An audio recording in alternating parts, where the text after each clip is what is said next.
ગતિના બીજા નિયમનું ગાણિતીય સ્વરૂપ. ધારો કે કોઈ એમ દળવાળો પદાર્થ સુરેખ પથ પર યુ જેટલા પ્રારંભિક વેગથી ગતિ કરી રહ્યો છે.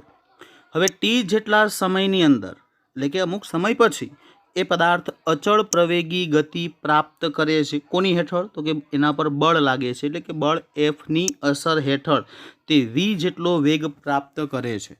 તો હવે વેગમાન બદલાય, કારણ કે શરૂઆતમાં યુ જેટલા વેગથી ગતિ કરતો હતો, હવે ટી સમયમાં એફ બળ લગાડતા એનો વેગ બદલી અને વી થઈ ગયો. તો પ્રારંભિક વેગમાનને આપણે આગળ પી કીધું હતું. પી એટલે વેગમાન. તો પ્રારંભિક વેગમાન કેટલું થશે? P1 બરાબર mu, કારણ કે એમ એટલે દળ. વેગમાનનું સૂત્ર શું હતું? P બરાબર m ગુણ્યા વી. તો હવે શરૂઆતમાં વી એટલે એનો વેગ. હવે શરૂઆતનો વેગ કેટલો હતો? વીની જગ્યાએ યુ, એટલે પ્રારંભિક વેગમાન કેટલું થશે? P બરાબર m યુ જેટલું. અને અંતિમ વેગમાન P2 બરાબર m વી જેટલું. ક્લિયર? તો હવે આ જે વેગમાનમાં ફેરફાર થાય છે એ કેટલો થશે? તો કે બંનેના સરેરાશ જેટલો, એટલે કે P2 માઇનસ P1 સમપ્રમાણમાં P2 માઇનસ P1. હવે P2ની કિંમત કેટલી હતી?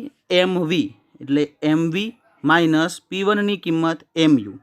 હવે આ બંનેમાંથી કોમન તરીકે m, તો વધે શું? v minus u. હવે એના પર શું લાગે છે? f, એટલે કે બળ. ક્યારે? t જેટલા સમયમાં. એટલે f ચલિત m ગુણ્યા v માઇનસ u છેદમાં t. હવે ચલો, આ ચલિત નિશાનીને દૂર કરવી તો એ મફતમાં દૂર થાય નહીં. એના માટે શું જોઈએ? તો કે તેનો સમપ્રમાણતા અચળાંક જોઈએ. અને એ અચળાંક અહીંયા કયો છે? કે. સમપ્રમાણતા અચળાંક કયો છે? કે. ચલો, તો હવે આપણે જે ઉપર સૂત્ર છેલ્લે મેળવ્યું એમાં જ એફ સમપ્રમાણતાની નિશાની દૂર કરી એની જગ્યાએ બરાબર મૂકીશું. તો બરાબર મૂકીશું તેની જોડે જોડે આપણે તેનો સમપ્રમાણતા અચળાંક પણ મૂકવો પડશે. એટલે એફ બરાબર અહીંયા સૂત્ર લખી દઉં છું. એફ બરાબર કે એમ વી માઇનસ યુ છેદમાં ટી. હવે ચલો, આ સૂત્રને આપણે થોડુંક અલગ કરીએ કે એફ બરાબર કે એમ વી માઇનસ યુ છેદમાં ટી. તો આગળ આપણે એક પ્રવેગ 8મા ચેપ્ટરની અંદર એક પ્રવેગનું સૂત્ર આવતું હતું. કયું હતું? એ બરાબર વી માઇનસ યુ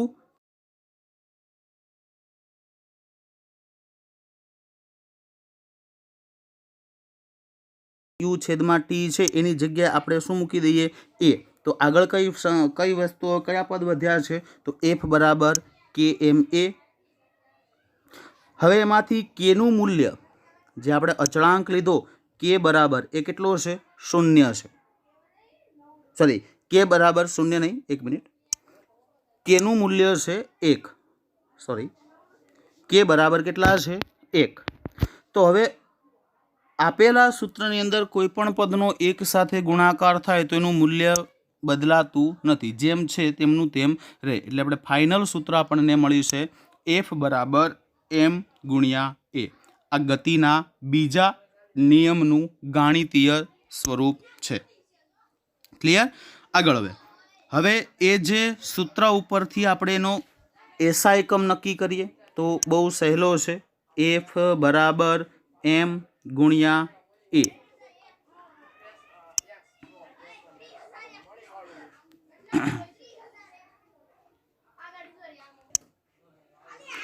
એફ બરાબર એમ એ. એમ એટલે દળ. દળનો એસઆઈ એકમ કયો છે? કિલોગ્રામ. અને એ એટલે મીટર પ્રતિ સેકન્ડ સ્ક્વેર. એટલે બળનો એસઆઈ એકમ કયો થશે? કિલોગ્રામ મીટર પ્રતિ સેકન્ડ સ્ક્વેર.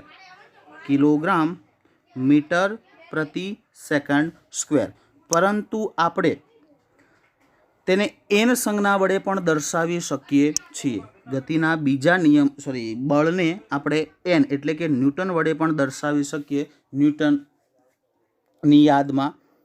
હવે આગળ સમજીએ કે ગતિના બીજો નિયમ પદાર્થ પર લાગતા બળના માપની પદ્ધતિ આપે છે, કે બળ કેવી રીતે લાગશે અને કેટલું લાગશે એ પદ્ધતિ આપે છે, જે તેના દ્રવ્યમાન અને પ્રવેગનો ગુણાકાર છે. દ્રવ્યમાન એટલે દળ અને પ્રવેગ એટલે એક્સેલરેશન. ગતિના બીજા નિયમનો ઉપયોગ આપણે વ્યવહારમાં રોજિંદા જીવનમાં ઘણી બધી વખત કરીએ છીએ કે ભાઈ કોઈ ક્રિકેટ મેચ રમાતી હોય તો એ ક્રિકેટ મેચની અંદર જ્યારે કોઈ ફિલ્ડર દડાને કેચ કરે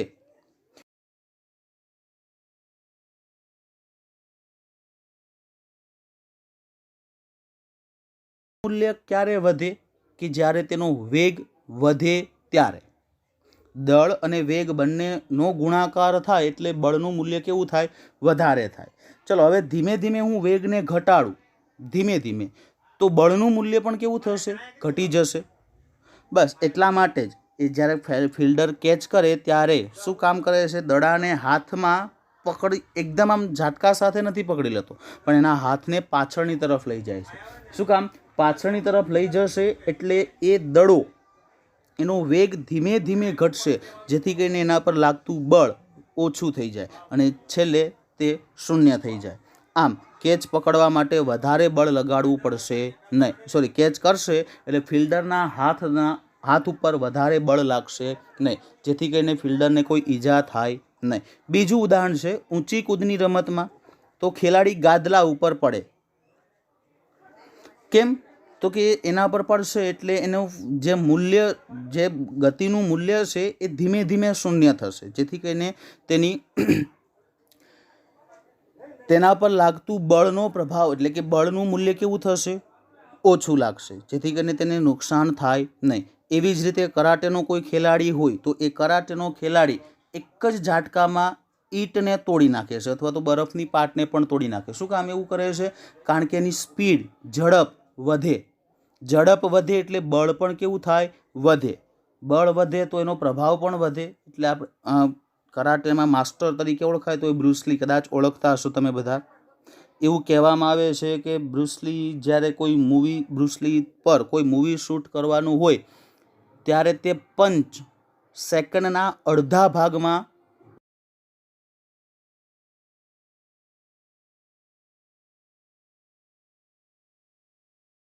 હતા. એટલી બધી તેનામાં સ્પીડ હતી પંચ મારવાની, પછી કિક કરવાની. એવી જ રીતે અહીંયા કોઈ કરાટેમાં ખેલાડી એક જ ફટકો મારે, બરફની પાટ તૂટી જાય. કેમ? તો કે એ જે ફટકો મારે છે એમાં વેગ વધારે હોય. દળ તો હતું જ, હવે એ દળમાં વેગ વધે એટલે બળ પણ વધે. ક્લિયર? આગળ જઈએ. હવે ગતિના બીજા નિયમ પરથી પહેલા નિયમનું ગાણિતીય સૂત્ર મેળવીએ.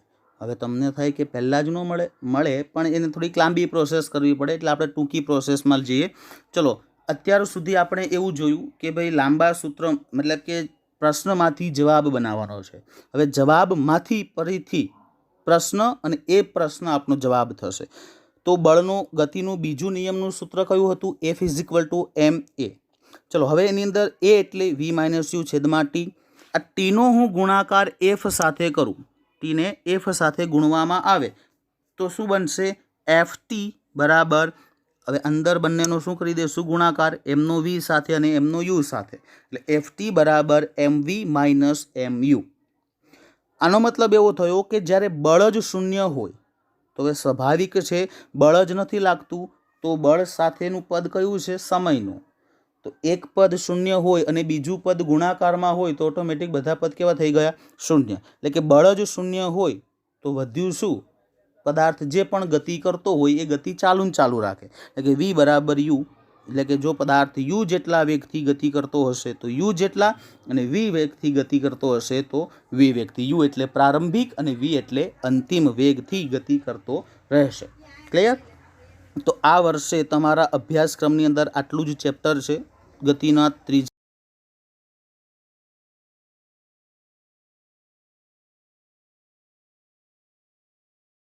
આ લેક્ચરને રાખીશું. નેક્સ્ટ લેક્ચરની અંદર આપણે નવું પ્રકરણ ચાલુ કરીશું. ત્યાં સુધી બધાએ વાંચન કરવાનું છે. ઓકે. વિદ્યાર્થી મિત્રો, ધોરણ 9 પ્રકરણ નંબર 11 કાર્ય અને ઉર્જા. અગાઉના કેટલાક પ્રકરણોમાં આપણે વસ્તુઓની ગતિનું વર્ણન કરવાની રીતો, ગતિના કારણ તથા ગુરુત્વાકર્ષણ વિશે ચર્ચા કરી ચૂક્યા છીએ. એક બીજો ખ્યાલ છે કે જે આપણને ઘણી બધી કુદરતી ઘટનાઓ સમજવામાં અથવા તેનું અર્થઘટન કરવામાં પણ મદદરૂપ થાય છે. તે છે કાર્ય. હવે આપણા બધાના મગજની અંદર પ્રશ્ન થાય કે કાર્ય એટલે શું? આપણે જે કામ કરીએ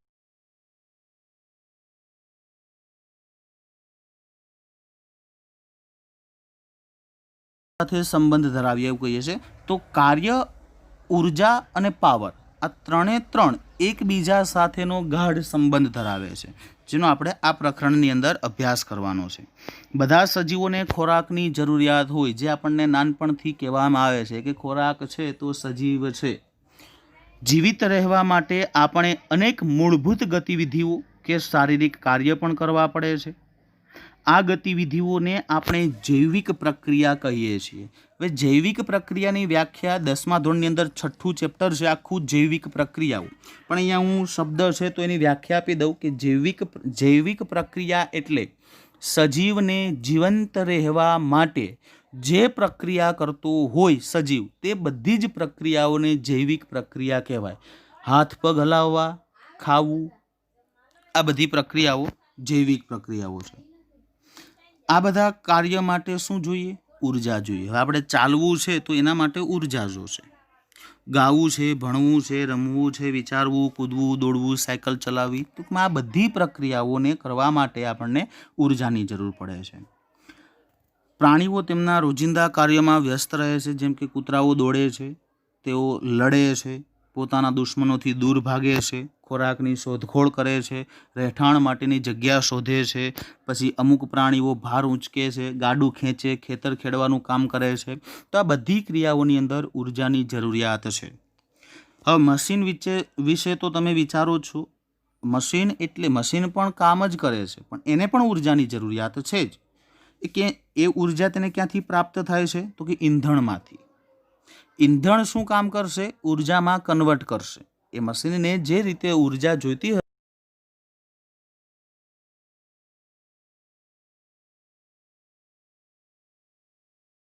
કાર્ય એટલે શું? કાર્યનો આપણે ઉપયોગ કરીએ છીએ, પરંતુ આપણે જે રીતે કાર્યને સમજીએ છીએ કે ભાઈ દાખલા તરીકે મેં કોઈ વસ્તુને ઊંચકી અને બીજી જગ્યાએ મૂકી દીધી તો એને કાર્ય કહેવું કે ન કહેવું, તો એ જ બાબતને આપણે કાર્ય સમજવું કે ન સમજવું, તેના વિશે અહીંયા આપણે થોડીક માહિતી લઈ લઈએ. ચલો, એમાં પહેલો જ ટોપિક છે કે ભાઈ સખત મહેનત કર્યું છતાં કામ થયું નહીં. હવે દાખલા તરીકે કમલી પરીક્ષાની તૈયારી કરી છે. તેણી અધ્યયન એટલે વાંચન કરવામાં વધારે સમય વિતાવે છે. પુસ્તકો વાંચે છે, ચિત્ર બનાવે, પોતાના વિચારોને એટલે કે જે કન્ફ્યુઝન હોય તે ક્લિયર કરે છે, પ્રશ્ન મેળવે છે, વર્ગખંડમાં રહે છે, પોતાના મિત્ર સાથે તેઓ આ બધા પ્રશ્નોની ચર્ચા કરે છે, પ્રયોગ પણ કરે છે. ટૂંકમાં આ બધામાં તેને શું જરૂરિયાત પડશે? ઉર્જાનો. ટૂંકમાં એ સખત મહેનત કરી રહી છે. હવે આ સખત મહેનતમાં કાર્ય કેવું છે? ઓછું છે. કેમ? દાખલા તરીકે આપણને કોઈ એક મોટો પથ્થર લીધો, મતલબ કે આપણે કોઈ પથ્થરની સામે ઊભા રાખીએ અને આપણને એવું કહેવામાં આવ્યું કે તમે ભાઈ આ પથ્થરને ખસેડો. આપણે ઘણું બધું બળ કર્યું, ઘણા બધા પ્રયત્ન કર્યા, પણ પથ્થર ખસ્યો નહીં. તો બાજુ થાકી ગયા, એટલું બધું બળ કર્યું, તેમ છતાં આપણે કાર્ય કર્યું નથી. તો કાર્ય કર્યું એમ કહેવાય કોને? કાર્ય કર્યું એમ કહેવાય કોને?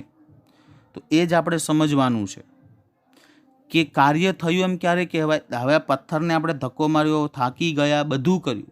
ચલો, બીજું ઉદાહરણ છે. કુદરતી દ્રશ્ય જોવા માટે આપણે સીડી ચડી અને ધાબા ઉપર ગયા, તો એના પ્રમાણમાં એટલે કે વૈજ્ઞાનિકના પ્રમાણમાં એ કાર્ય થયું એમ કહેવાય. ટૂંકમાં કોઈ પણ પદાર્થનું સ્થાનાંતર થાય ત્યારે કાર્ય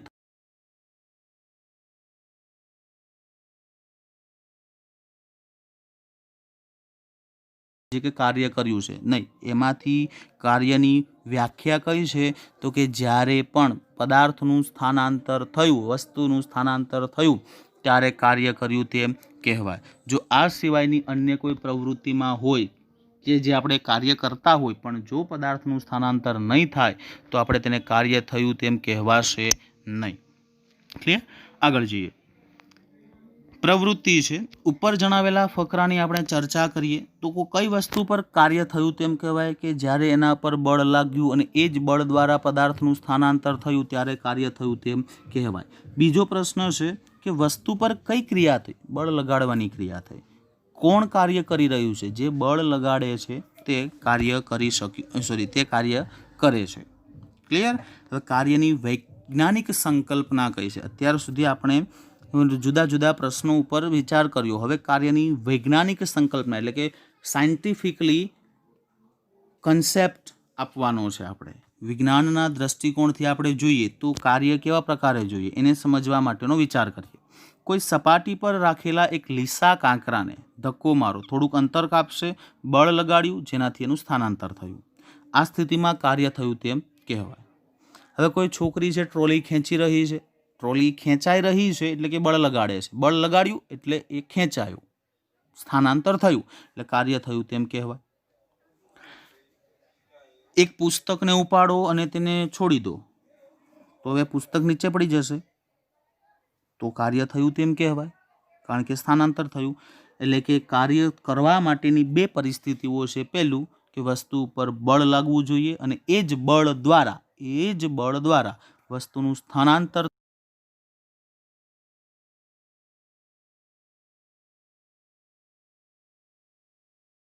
આપણે ઉપર જોયા બંને. કયા બંને? તો કે વસ્તુ પર બળ લગાડવું અને એ જ બળ દ્વારા વસ્તુનું સ્થાનાંતર થવું. જો આ બંનેમાંથી કોઈ એક ન હોય તો કાર્ય થયું તેમ કહેવાય નહીં. કે ભાઈ આપણે બળ લગાડીએ છીએ પણ સ્થાનાંતર નથી થતું તો કાર્ય થયું તેમ કહેવાય નહીં.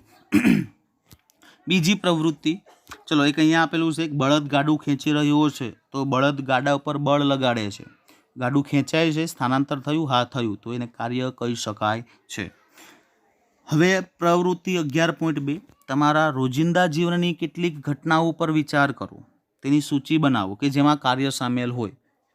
તો આપણે ક્રિકેટ રમતા હોય, દડો ફેંક્યો એટલે એ દડા ઉપર આપણે બળ લગાડ્યું અને એ જ બળ દ્વારા દડો આગળ ગયો તો આપણે એને કાર્ય થયું તેમ કહેવાય. બીજું છે તમારા જવાબના કારણો, આપણે જે જવાબ આપ્યો એ મળી ગયો છે. જો કાર્ય થયું છે તો વસ્તુ ઉપર કયું બળ કાર્ય કરી રહ્યું છે? વસ્તુ પર કયું બળ? ખેંચવાનું, ફેંકવાનું, ધક્કો મારવાનું. જે વસ્તુ પર કાર્ય થયું એની સ્થિતિમાં શું પરિવર્તન થાય છે? તો એની સ્થિતિમાં કાં તો તે પદાર્થ ગતિમાં આવશે અથવા તો તે ગતિને બંધ કરી દેશે. પ્રવૃત્તિ 11.3 એવી પરિસ્થિતિનો વિચાર કરો જેમાં વસ્તુ પર બળ લગાડવા છતાં પણ સ્થાનાંતરિત ન થતી હોય. તો મોટો પથ્થર, બળ લગાડ્યું સ્થાનાંતરિત ન થયો. હવે બીજું છે, એવી પરિસ્થિતિનો વિચાર કરો કે જ્યાં વસ્તુ પર બળ લગાડ્યા સિવાય સ્થાનાંતરિત થઈ જાય. ધાબા ઉપર ચડી અને કોઈ વસ્તુને ખાલી છોડી જ દેવાની છે, આપણે એના પર બળ લગાડવાનું નથી, તેમ છતાં એ વસ્તુ નીચે જ પડવાની છે. શું કામ? તો એના પર બળ લાગી, આપણે નથી લગાડ્યું પણ કોણ?